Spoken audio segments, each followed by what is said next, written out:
बर्फबारी ने हिमाचल के प्रसिद्ध पर्यटन स्थल डलहौजी को गुलजार करके रख दिया है। यहाँ पर बड़ी संख्या में सैर सपाटे के लिए लोग दूर दूर से आ रहे हैं और कोरोना में ठप पड़े व्यवसाय को रफ्तार मिल गई है।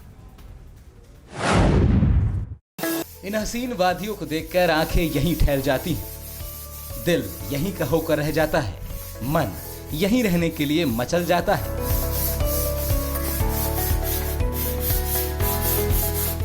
जहां जहां तक नजर जा रही है बर्फ की सफेद चादर ही दिखाई दे रही है। ऐसा लगता है मानो कुदरत ने बड़े ही करीने से बिछाया है। इस नजारे को देखने के लिए सैलानी दूर दूर से खिंचे चले आ रहे हैं। दिन हो या रात, बाजार हमेशा गुलजार दिखाई दे रहे हैं। ये लोग मानो हर पल को जी लेना चाहते हैं। पिछले एक हफ्ते से डलहौजी में भारी बर्फबारी हो रही है। यहाँ के घर बर्फ की आगोश में छिप गए हैं। छतों पर इतनी बर्फ जमा है कि उसे हटाने के लिए कड़ी मशक्कत करनी पड़ रही है। तमाम चुनौतियों के बीच यहाँ के लोग काफी खुश हैं, क्योंकि यहाँ के सारे होटल और धर्मशालाएं बुक हो चुके हैं और उनका व्यवसाय भी अच्छा चल निकला है।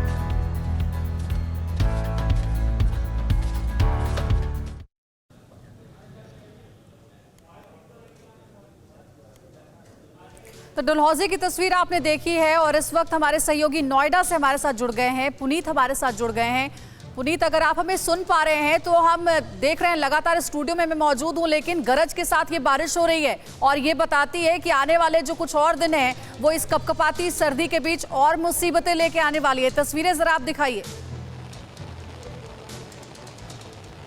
देखिए अंजलि, जो दिल्ली और एनसीआर के लोग थे वो इतने आलस में थे कि रजाई से बाहर नहीं निकले, लेकिन जब रजाई से बाहर निकले तो उनको शीतलहर, ठंड के साथ ही बारिश काफी तेज नजर आई। आपको दिखाना चाहूंगा नजारा इस वक्त नोएडा में कितनी मूसलाधार तेज बारिश हो रही है। तापमान सफदरजंग ऑब्जर्वेटरी में 1.1 डिग्री तक दर्ज किया गया है। मौसम विभाग की माने तो वेस्टर्न डिस्टर्बेंस यानी पश्चिमी विक्षोभ की वजह से ये बारिश हो रही है और अगले 3 दिन तक दिल्ली एनसीआर के लोगों को बारिश से निजात नहीं मिलने वाली है। इसके बाद चौंकाने वाली बात यह है कि दिल्ली और एनसीआर में आज के साथ ही अगले 3 दिन तक ओलावृष्टि यानी ओले पड़ने की भी पूरी संभावना है। तापमान आज लगभग 11 डिग्री सेल्सियस पूरे दिन भर रहेगा। अगले 3 दिन तक लगातार इसी तरीके से मूसलाधार बारिश होगी। आज मौसम बिल्कुल साफ नहीं रहेगा, आसमान में काले बादल छाए रहेंगे और दिन भर रुक रुक के इसी तरीके से बारिश होगी। हालांकि कोहरा सुबह 6 बजे से पहले काफी ज्यादा था, लेकिन बारिश की वजह से कोहरा पूरी तरह छट चुका है और शीतलहर काफी ज्यादा है। फिलहाल जो लोग हैं, मौसम विभाग का भी कहना है कि बारिश चूंकि इस तरीके से लगातार रहेगी तो कुछ लोग जो बुजुर्ग है वो लोग, बच्चे लोग घर से ना निकले, क्योंकि तापमान काफी ज्यादा नीचे गिर चुका है। अभी भी तापमान लगभग 7 डिग्री सेल्सियस तक बना हुआ है। जो बिल्कुल, ये टीवी9 भारतवर्ष के संवाददाता हैं जो बर्फबारी झेल रहे हैं, बारिश झेल रहे हैं और इस कपकपाती सर्दी के बीच आपको ताजा हाल बता रहे हैं कि सावधान रहिए, इस ठंड से बच करके रहिए, तमाम तरह की सावधानियां जरूर अपनाइए। एक बार फिर से हम कश्मीर चलते हैं, महराज का रुख करते हैं। महराज, आपने पहले भी बताया था कि -2 से 3 डिग्री टेम्परेचर इस वक्त है कश्मीर का। बहुत मुश्किल हो रही होगी, बर्फबारी काफी हो रही होगी, स्थानीय लोगों के लिए ज्यादा परेशानी हो जाती है। ऐसे में जो वहां प्रशासनिक इंतजाम है वो किस तरीके के हैं?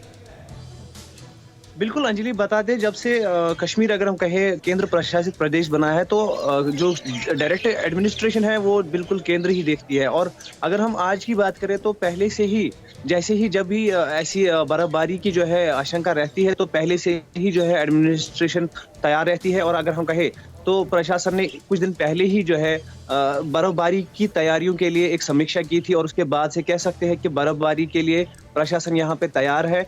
और अभी भी अगर हम कहें तो अभी तक अगर हम देखें मैदानी इलाकों में 4 से 5 इंच की जो है बर्फबारी हुई होगी, लेकिन कुछ देर के बाद ही जो है जो प्रशासनिक बिल्डोजर्स की जो आवाजाही होगी वो देखने को मिलेगी, जो बर्फ जो है सड़कों से हटा देगी। और उसके बाद से जो कहे स्थानीय लोग जो है वो तो बिल्कुल कह सकते हैं कि आदत के तौर पर ही रह रहे हैं और पहले से ही की तैयारी में जुट चुके होते हैं। सभी सावधानियां बरती जा रही हैं इस ठंड से बचने के लिए। एक बार फिर से हम दिल्ली चलते हैं, अक्षरधाम के सामने की तस्वीरें भावना में दिखा रही थी, भावना का रुख करते। भावना, एक रिपोर्ट हमने दिखाई थी अपने बुलेटिन में जिसमें हमने वो तस्वीर भी दिखाई थी कि खुले आसमान के नीचे यानी जो गरीब तबके के लोग हैं जो फुटपाथ पर सोने को मजबूर हैं, उनके लिए ठंड जो है वो सबसे ज्यादा परेशानी लेकर आता है। रैन बसेरों का किस तरीके का इंतजाम इस बार सरकार ने, प्रशासन ने कर रखा है दिल्ली में?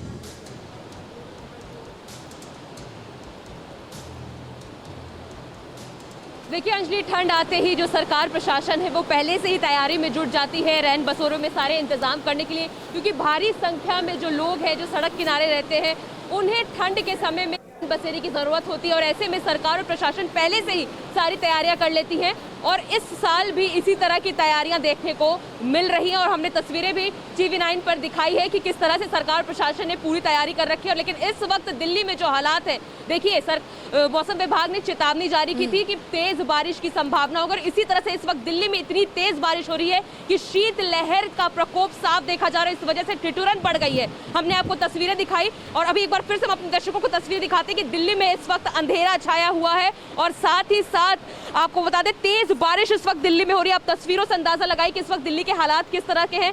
घना कोहरा छाया हुआ और साथ ही साथ देखिए लोग अपने गाड़ियों में हेडलाइट का सहारा ले रहे हैं। उस वक्त तेज बारिश दिल्ली में हो रही है, ठिठुरन बढ़ गई है और साथ ही साथ अभी भी दिल्ली में आने वाले समय की बात करें तो मौसम विभाग ने साफ कहा है कि दिल्ली में 6 तारीख तक इसी तरह की तस्वीर देखने को मिलेगी। यानी मुसीबतें दिल्ली वालों के लिए बढ़ने वाली है, क्योंकि जो पारा है उसमें तो थोड़ी बढ़ोतरी हुई है, लेकिन जिस तरह से बारिश हो रही है लगातार आने वाले समय में तापमान और गिरेगा। क्योंकि सफदरजंग में भी आपको बता दें जो मिनिमम टेम्परेचर रहा वो 1 डिग्री सेल्सियस के आसपास दर्ज किया और यही स्थिति रही तो और भी इलाकों में जो तापमान ये बारिश सर्दी के लिए ट्रिपल अटैक से कम नहीं है, ठंड और ज्यादा बढ़ने का अनुमान जताया गया मौसम विभाग की ओर से। बहुत धन्यवाद करना चाहेंगे पुनीत, भावना, रजनीश, महराज और जितेश, आप सबका ताजा तस्वीरें हमें दिखाने के लिए और ताजा हाल बताने के लिए। फिक्र आपकी, सोमवार से शुक्रवार रात 9 बजे सिर्फ TV9 भारतवर्ष पर।